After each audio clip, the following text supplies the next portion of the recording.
Board Ajmer जो अपना exam conduct करवाता है। पाठ्यक्रम दे रखा है और लेवल है अपना सेकंड, कक्षा 6 से लेके 8 तक का। और यहाँ पर ये दे रखा है खंड के शीर्षक का नाम है गणित का और विज्ञान का। पहले हम गणित का देखेंगे, उसके बाद विज्ञान का भी देखेंगे, और आप कहेंगे तो हम बाइलिंगुअल भी देख लेंगे, इंग्लिश का पोर्शन भी देख लेंगे। आपको पता है पहले भी 60 प्रश्न आते थे, अब भी 60 प्रश्न आएंगे, और अंकों का जो भार है वो भी प्रत्येक प्रश्न का 1 नंबर का है, तो कुल 60 अंक के आपके प्रश्न हो गए। आइए सिलेबस पर नजर डालते हैं। सबसे पहला बिंदु है घातांक वाला। समान आधार की घातीय संख्याओं का गुणा, भाग और घातांक नियम। हर बार इसमें से प्रश्न आता है घातांक वाले में से, और इस बार भी आपको देखने को मिलेगा। इसके बाद है बीजीय व्यंजक।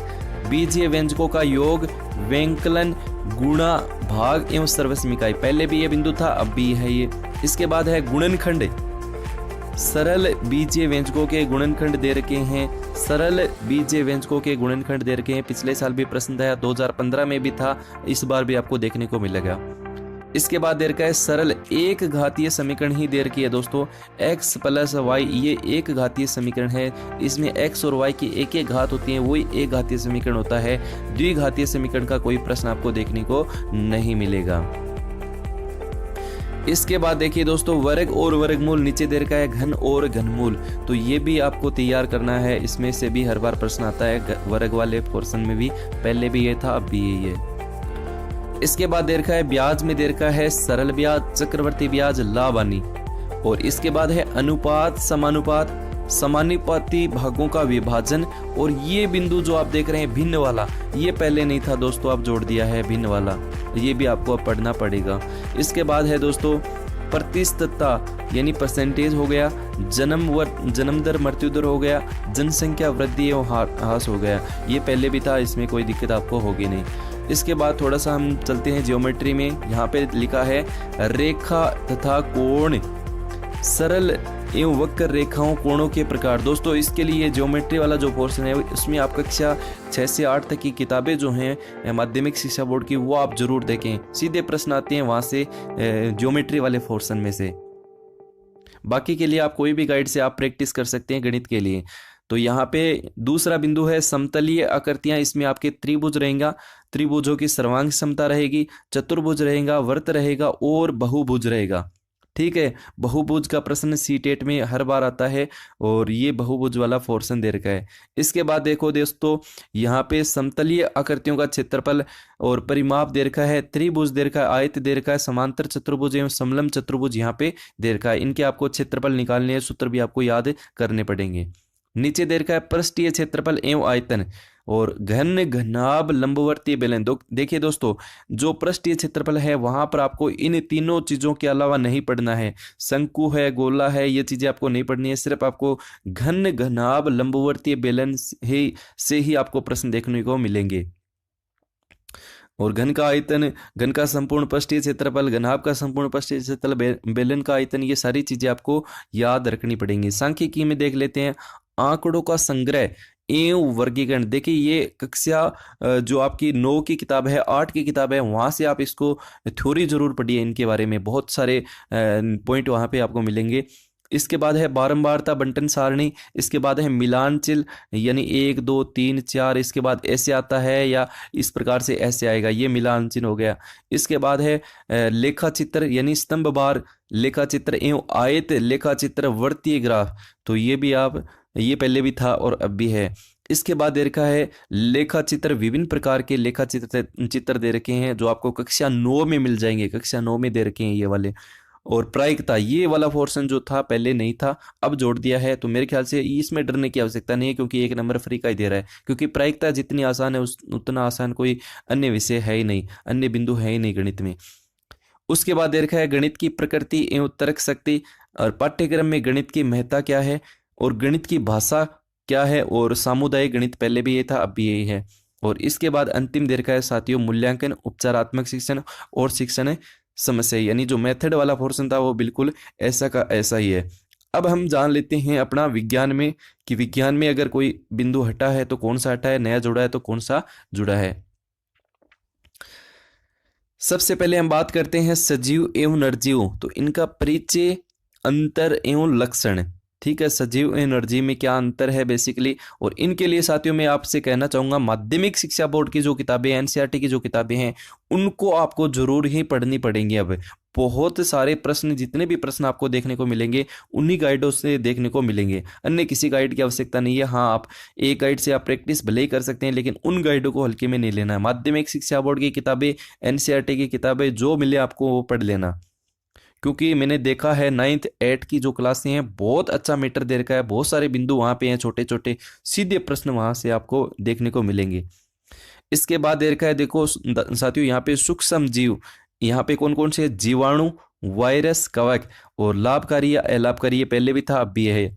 इसके बाद है सजीव, इसमें दे रखा है पौधों के प्रकार, विभिन्न भाग, पादपों में पोषण, श्वसन, उत्सर्जन, और पादप और जंतु कोशिकाओं की संरचना, कार्य और कोशिका विभाजन। तो ये वाला बिंदु भी आप ढंग से पढ़ेंगे, ये पहले भी था अब भी है। इसके बाद है मानव शरीर एवं स्वास्थ्य, इसमें क्या है, सूक्ष्म जीवों से फैलने वाले रोग, क्षय रोग, खसरा रोग, डिप्थीरिया रोग, हैजा रोग, टाइफाइड रोग। अब देखिए रोग का टॉपिक वैसे बहुत बड़ा है, लेकिन ये जो टॉप बेसिकली अपने सिलेबस में डाल रखे हैं, तो पहली प्राथमिकता हमारी इन पर रहेगी। इनसे संबंधित कोई भी प्रश्न हमारा गलत नहीं होना चाहिए। किन से फैला ये, इनके उपचार क्या हैं, और इनके ये जो चीज़ें हैं, फैलने वाले रोग का नाम क्या है, विब्रियो कोलेरी किससे संबंधित है ना, इस प्रकार के प्रश्न आपको पहले देखने पड़ेंगे। ये जो बिंदु दे रखे हैं रोग वाले, ये तो आपको सभी पता ही होना चाहिए। इसके अलावा भी कुछ अन्य रोग से संबंधित है, जैसे अभी कोरोना वायरस है, तो ये भी वायरस से संबंधित, जीवाणु से संबंधित, बैक्टीरिया जो है इनसे संबंधित भी आप प्रश्न को ढंग से देखेंगे। इसके बाद देखिए दोस्तों, यहाँ पे लिखा है रोग से बचाव के उपाय, ये इन्हीं में आ जाएगा, आपको इनके उपाय भी पढ़ लेने हैं। मानव शरीर के विभिन्न तंत्र, अब तंत्र लिख दिया तो सभी तंत्र है, रक्त परिसंचन तंत्र भी है, उत्सर्जन तंत्र भी है, पाचन तंत्र भी है, सारे तंत्र दे दिए हैं यहाँ पे, क्योंकि शरीर के विभिन्न तंत्र, तो सभी तंत्र ही आपको पढ़ने हैं।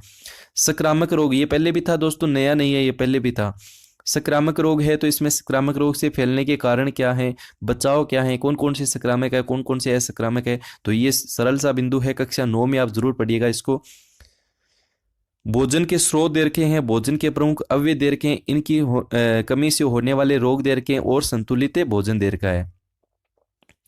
इसके बाद साथियों यहाँ पे लिखा है जंतु प्रजनन एवं किशोरावस्था, जनन की विधियां क्या है, लैंगिक और अलैंगिक जनन, किशोरावस्था एवं यौन आरंभ, शारीरिक परिवर्तन, जनन में हार्मोन्स की क्या भूमिका है, और जनन स्वास्थ्य। तो ये वाला बिंदु भी आप मेरे ख्याल से बहुत अच्छे से तैयार करेंगे, इजी सा टॉपिक है, पहले भी था अब भी है। इसके बाद साथियों यांत्रिकी में हम देख लेते हैं, यांत्रिकी में हम बात करते हैं अपनी जो फिजिक्स है उसमें क्या है, तो इसमें आपको बल वाला टॉपिक है, गति है, बल एवं गति है। इसके बाद हो जाएगा आपके बलों के प्रकार, कौन कौन से बलों के प्रकार आपको पढ़ने हैं, पेशीय बल, घर्षण बल, गुरुत्व बल, चुंबकीय बल, स्थिर विद्युत बल, ये पढ़नी है। और लास्ट में लिखा है आदि, तो आदि का मतलब सारे ही आ गए, लेकिन मोस्टली हमें प्राथमिकता किन्हें देनी है, जो यहाँ पर सीधे सीधे लिख रखे हैं, इनको तो पढ़ना ही पढ़ना है बहुत अच्छे से ढंग से। बाकी के जो अन्य बल हैं, दुर्बल बल हैं, प्रबल बल हैं, उनको भी आपको पढ़ना है। इसके बाद दे रखा है गति के प्रकार, तो यहाँ पर गति के प्रकार दे रखे हैं, कौन कौन सी प्रकार पर आपको पढ़नी है, रेखीय गति, वर्ताकार गति, कंपन गति, आवर्त एवं घूर्णन गति, ये आपको प्रकार पढ़ने हैं मोस्टली, इनके अलावा नहीं पढ़ना है। इसके बाद कार्य एवं ऊर्जा वाला टॉपिक तैयार करना है, ऊर्जा के परंपरागत एवं वैकल्पिक स्रोत क्या है, ऊर्जा संरक्षण क्या है, दाब क्या है, देखो दाब का पूरा कंसेप्ट दे रखा है। इसके बाद वायुमंडलीय दाब आपको पता होना चाहिए, वायुमंडलीय दाब। उसके बाद एक और दे रखा है उत्प्लावन बल, तो ये बिंदु जो दे रखे हैं उनको आप हल्के में नहीं लेना, एक एक बिंदु का यूट्यूब पे सर्च करके किताबों से या कक्षा 6 से 8 की किताबों में आपको हर टॉपिक को अच्छे से तैयार करना है। इसके बाद दे रखा है ताप एवं उष्मा, तो यहाँ पर ताप एवं उष्मा का उष्मीय प्रभाव, तापमापी उष्मा संचरण, और इसके बाद है प्रकाश एवं ध्वनि वाला जो टॉपिक है, प्रकाश एवं ध्वनि वाला। इसमें देखो प्रकाश के स्रोत हैं, प्रकाश का परावर्तन है, प्रकाश का तन भी है नीचे साथियों, यहाँ पे दोनों पढ़ने आपको, प्रकाश का परावर्तन और अपवर्तन। गोलीय दर्पण दे रखा है, समतल दर्पण भी दे रखा है। गोलीय दर्पण एवं समतल दर्पण दोनों से प्रतिबिंब बनना, ये भी बिंदु दे रखा है, देखो, है ना। तो समतल दर्पण भी आपको पढ़ना पड़ेगा, गोलीय दर्पण भी पढ़ना पड़ेगा, और इनसे प्रतिबिंब कैसे बनते हैं, वस्तु को कहाँ रखें, कैसे प्रतिबिंब बनेगा, ये सारी चीजें आपको पढ़नी पड़ेंगी। समतल दर्पण का कंसेप्ट आप बहुत अच्छे से तैयार करेंगे, क्योंकि 2015 में भी आया था, 2018 में भी आपको प्रश्न मिला था। अपवर्तन परावर्तन पढ़ेंगे। इसके बाद लेंस भी है साथियों, लेंस एवं लेंस से संबंधित प्रतिबिंब का निर्माण है। तो ध्वनि है, ध्वनि के अभिलक्षण गुण है, ध्वनि का संचरण है, और आपका ध्वनि प्रदूषण है। तो ध्वनि और प्रकाश का टॉपिक तो हल्के में लेना ही नहीं है, निश्चित तौर पे आपको प्रश्न देखे जाएंगे, और बहुत ही इजी टॉपिक है, एक बार आपने पढ़ लिया तो गलत प्रश्न होने की संभावना बहुत ही कम है। इसके बाद चलते हैं अगले वाले पोर्शन में, विद्युत एवं चुंबकत्व है।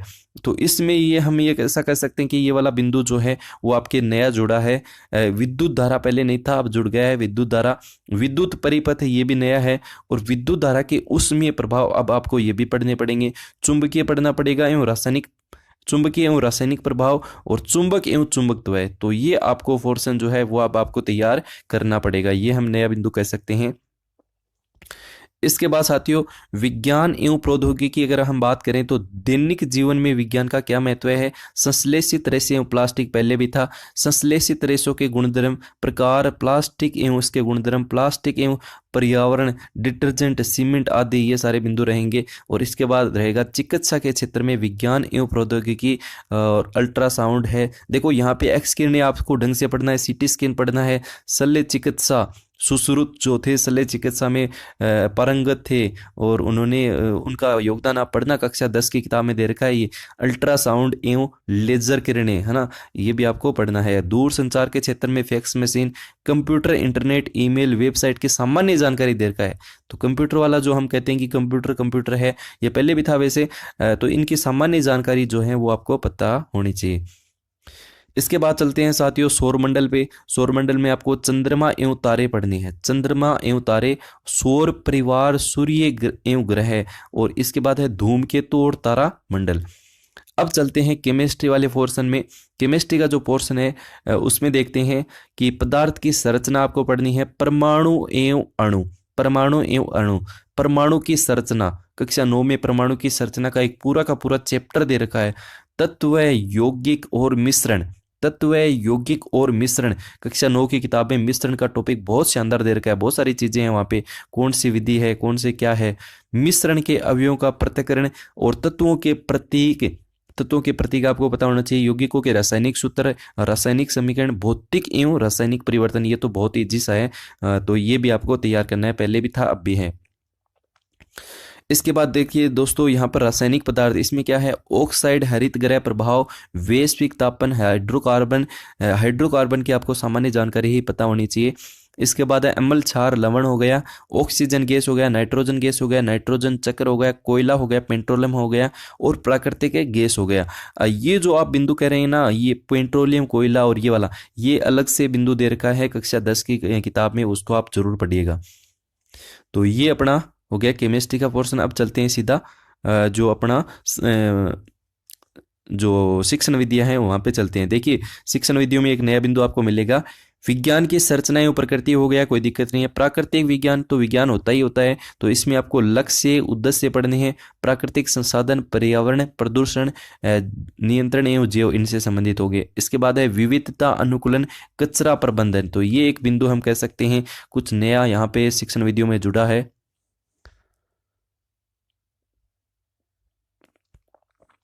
इसके बाद देखिए दोस्तों, यहाँ पे लिखा है कृषि प्रबंधन, कृषि की पद्धतियां कौन कौन सी हैं, राजस्थान में उगाई जाने वाली प्रमुख फसलें कौन कौन सी हैं, राजस्थान में उगाई जाने वाली फसलें कौन कौन सी हैं।